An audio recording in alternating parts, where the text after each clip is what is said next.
Hi friends, welcome to ತನು ಸ್ವಯಂ ಅಡುಗೆ. ಇವತ್ತಿನ ದಿನ ಮಕ್ಕಳಿಗೆ ಇಷ್ಟ ಆಗುವಂಥ ಒಂದು ಸ್ನ್ಯಾಕ್ಸ್ ಮಾಡೋದು ನೋಡೋಣ. ಬ್ರೆಡ್ ಮತ್ತು ಮೊಟ್ಟೆಯನ್ನು ಬಳಸ್ಕೊಂಡು ಇದಕ್ಕೆ ನೋಡಿ ಒಂದು ಮಿಕ್ಸಿಂಗ್ ಬೌಲ್ಗೆ ಒಂದು ದೊಡ್ಡ ಗಾತ್ರದ ಈರುಳ್ಳಿನ ಸಣ್ಣದಾಗಿ ಕಟ್ ಮಾಡ್ಕೊಂಡು ಹಾಕ್ಕೊಂಡಿದ್ದೀನಿ. ಜೊತೆಗೆ ಕ್ಯಾಬೇಜ್ ಕೂಡ ಅಷ್ಟೇ ಸಣ್ಣದಾಗಿ ಕಟ್ ಮಾಡ್ಕೊಂಡು ಹಾಕ್ಕೊಂಡಿದ್ದೀನಿ. ಒಂದೆರಡು ಹಸಿಮೆಣಸಿನ್ಕಾಯಿ, ಉಪ್ಪು ರುಚಿಗೆ ಎಷ್ಟು ಬೇಕಷ್ಟು ನೋಡ್ಕೊಂಡು ಹಾಕ್ಕೊಳ್ಳಿ. ಅಚ್ಕಾರದ ಪುಡಿ 1 ಟೀ ಸ್ಪೂನು, ಆಮೇಲೆ ಅರಿಶಿನ ಪುಡಿ ಒಂದು ಅರ್ಧ ಟೀ ಸ್ಪೂನಷ್ಟು ಹಾಕ್ಕೊಂಡಿದ್ದೀನಿ.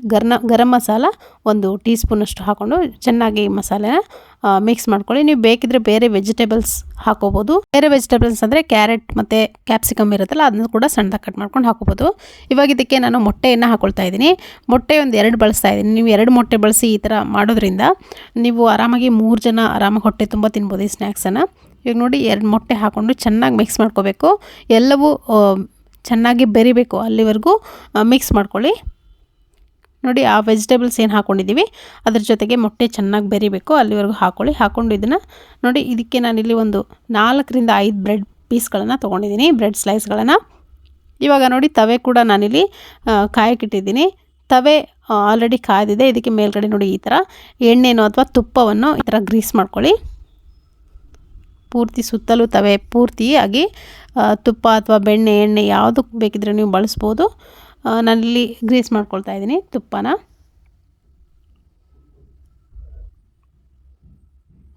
ಸೊ ಇವಾಗ ಬ್ರೆಡ್ ಪೀಸ್ಗಳನ್ನು ಈ ನಾವು ಮಾಡಿರುವಂಥ ಮಿಕ್ಸರ್ ಇದೆ ನೋಡಿ ಮೊಟ್ಟೆದು, ಈ ಥರ ಡಿಪ್ ಮಾಡಿಕೊಂಡು ನೀವು ಕಾಯ್ದಿರುವಂಥ ತವೆ ಮೇಲ್ಗಡೆ ಹಾಕ್ಕೊಳ್ಬೇಕಾಗತ್ತೆ. ನೋಡಿ ಎಲ್ಲ ಕಡೆ ಪೂರ್ತಿಯಾಗಿ ಮೊಟ್ಟೆ ಮಿಕ್ಸರ್ನಿಂದ ನೋಡಿ ಹತ್ಕೊಳ್ಬೇಕು. ಆ ಥರ ನೀವು ಡಿಪ್ ಮಾಡಿ ಹಾಕ್ಕೊಳ್ಳಿ. ವೆಜಿಟೇಬಲ್ಸ್ ಅಂಟ್ಕೊಳ್ಳೋದಿಲ್ಲ, ಹಾಗಾಗಿ ಸ್ವಲ್ಪ ಸ್ಪೂನಿಂದನೋ ಅಥವಾ ಕೈಯಿಂದನೋ ಈ ಥರ ಹಾಕೋಬೇಕು.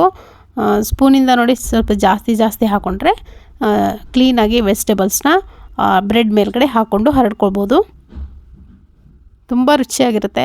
ಮಕ್ಕಳಿಗೆ ಈವ್ನಿಂಗ್ ಏನಾದರೂ ಕೇಳ್ತಿರ್ತಾರಲ್ಲ, ಆವಾಗ ದಿಢೀರಾಗಿ ನೀವು ಮಾಡಿಕೊಡ್ಬೋದು. ಹೆಲ್ದಿಯಾಗಿ ಕೂಡ ಇರುತ್ತೆ, ಮೊಟ್ಟೆ ಹಾಕಿರೋದ್ರಿಂದ ಹಾಕಿರೋದ್ರಿಂದ ಕೂಡ ಹೋಗುತ್ತೆ. ಹಾಗಾಗಿ ಮಾರ್ನಿಂಗ್ ನಿಮಗೆ ಲಂಚ್ ಟಿಫಿನ್ ಬಾಕ್ಸ್ಗೆ ಬ್ರೇಕ್ ಇರುತ್ತಲ್ಲ, ಆ ಟೈಮ್ಗೆ ನೀವು ಇದನ್ನು ಹಾಕಿ ಕಳಿಸ್ಬೋದು ಬಾಕ್ಸಿಗೆ. ಹೆಲ್ದಿಯಾಗಿ ಕೂಡ ಇರುತ್ತೆ, ರುಚಿಯಾಗಿ ಕೂಡ ಇರುತ್ತೆ. ಅಥವಾ ಟೀ ಟೈಮ್ಗೆ ಈವ್ನಿಂಗ್ ನೀವು ಮಾಡಿ ಕೊಡ್ಬೋದು. ನೋಡಿ 2 ಕಡೆ ಈವನ್ನಾಗಿ ಬೇಯಿಸ್ಕೊಳ್ಬೇಕು ಚೆನ್ನಾಗಿ. ಸ್ವಲ್ಪ ಮೀಡಿಯಮ್ ಉರಿನಲ್ಲಿ ಇಟ್ಕೊಂಡು ಬೇಯಿಸ್ಕೊಳ್ಳಿ. ನೋಡಿ ಈ ಥರ ಬ್ರೆಡ್ ಹಾಗೆ ಮೊಟ್ಟೆಯನ್ನು ಬಳಸಿ ಮಾಡಿರುವಂಥ ಸುಮಾರು ರೆಸಿಪಿಗಳು ನಾನು ಅಪ್ಲೋಡ್ ಮಾಡಿದ್ದೀನಿ ನಮ್ಮ ಚಾನಲ್ ಆಲ್ರೆಡಿ. ಇನ್ನೂ ಯಾರು ನಮ್ಮ ಚಾನಲ್ಗೆ ವಿಸಿಟ್ ಮಾಡಿಲ್ವೋ ಒಂದ್ಸರಿ ತನು ಸ್ವಯಂ ಅಡುಗೆ ಚಾನಲ್ನ ಸರ್ಚ್ ಮಾಡಿ ಒಂದ್ಸರಿ ವಿಸಿಟ್ ಮಾಡಿ. ನಿಮಗೆ ಸುಮಾರು ಒಳ್ಳೊಳ್ಳೆ ರೆಸಿಪಿಗಳು ಸಿಗುತ್ತೆ. ನಿಮಗೆ ಇಷ್ಟ ಆಗಿದ್ರೆ ವೀಡಿಯೋಸ್ಗಳನ್ನ ಲೈಕ್ ಮಾಡಿ ಅಥವಾ ಸಬ್ಸ್ಕ್ರೈಬ್ ಮಾಡ್ಕೊಳ್ಳಿ. ನಮ್ಮ ಒಳ್ಳೊಳ್ಳೆ ರೆಸಿಪಿಗಳು ನಿಮಗೆ ನೋಡಬೇಕು ಅಂತ ಅಂದರೆ ಚಾನಲ್ಗೆ ಸಬ್ಸ್ಕ್ರೈಬ್ ಮಾಡ್ಕೊಳ್ಳಿ. ಪಕ್ಕದಲ್ಲಿ ಬರೋ ಬೆಲ್ ಬಟನ್ ಕೂಡ ಪ್ರೆಸ್ ಮಾಡಿದ್ರೆ ನಾನು ಹಾಕುವಂಥ ಪ್ರತಿಯೊಂದು ವೀಡಿಯೋ ನೋಟಿಫಿಕೇಷನ್ಸ್ ಕೂಡ ನಿಮಗೆ ಮೊದಲು ಬರುತ್ತೆ. ನೀವೇ ಮೊದಲು ವೀಡಿಯೋಸ್ಗಳನ್ನ ನೋಡ್ಬೋದು. ನೋಡಿ 2 ಕಡೆ ಈ ಥರ ಗೋಲ್ಡನ್ ಬ್ರೌನ್ ಆಗೋವರೆಗೂ ನಾನು ಇಲ್ಲಿ ಫ್ರೈ ಮಾಡ್ಕೊಂಡಿದ್ದೀನಿ. ಒತ್ತಿ ಸ್ವಲ್ಪ ಜಾಸ್ತಿ ಹೊತ್ತು ಫ್ರೈ ಮಾಡ್ಕೋಬೇಕು, ಯಾಕಂದರೆ ಮೊಟ್ಟೆ ಕೂಡ ಚೆನ್ನಾಗಿ ಬೇಯಬೇಕಲ್ಲ ಬ್ರೆಡ್ ಜೊತೆಗೆ. ಹಾಗಾಗಿ ಸ್ವಲ್ಪ ಜಾಸ್ತಿ ಹೊತ್ತು ಫ್ರೈ ಮಾಡ್ಕೊಂಡು ನಾನಲ್ಲೇ ತೆಗೆದಿದ್ದೀನಿ. ಒಂದು ಪ್ಲೇಟ್ಗೆ ತೆಗೆದು ನೀವಿಲ್ಲಿ ಟೊಮೆಟೊ ಕೆಚಪ್ ಕೂಡ ಯೂಸ್ ಮಾಡ್ಬೋದು ತಿನ್ನೋಕ್ಕೆ ಇದ್ರ ಜೊತೆಗೆ, ಅಥವಾ ಗ್ರೀನ್ ಚಟ್ನಿ ಕೂಡ ನೀವು ಮಾಡ್ಕೋಬೋದು. ಗ್ರೀನ್ ಚಟ್ನಿ ರೆಸಿಪಿ ಬೇಕಿದ್ರೆ ನಿಮಗೆ ನಮ್ಮ ಚಾನಲ್ ಆಲ್ರೆಡಿ ಇದೆ, ನಾನಲ್ಲಿ ಡಿಸ್ಕ್ರಿಪ್ಷನಲ್ಲಿ ಲಿಂಕ್ ಕೂಡ ಕೊಟ್ಟಿರ್ತೀನಿ, ಒಂದ್ಸರಿ ಚೆಕ್ ಮಾಡಿ. ಈ ರೆಸಿಪಿ ಇಷ್ಟ ಆಗಿದ್ರೆ ಲೈಕ್ ಮಾಡಿ. Thank you.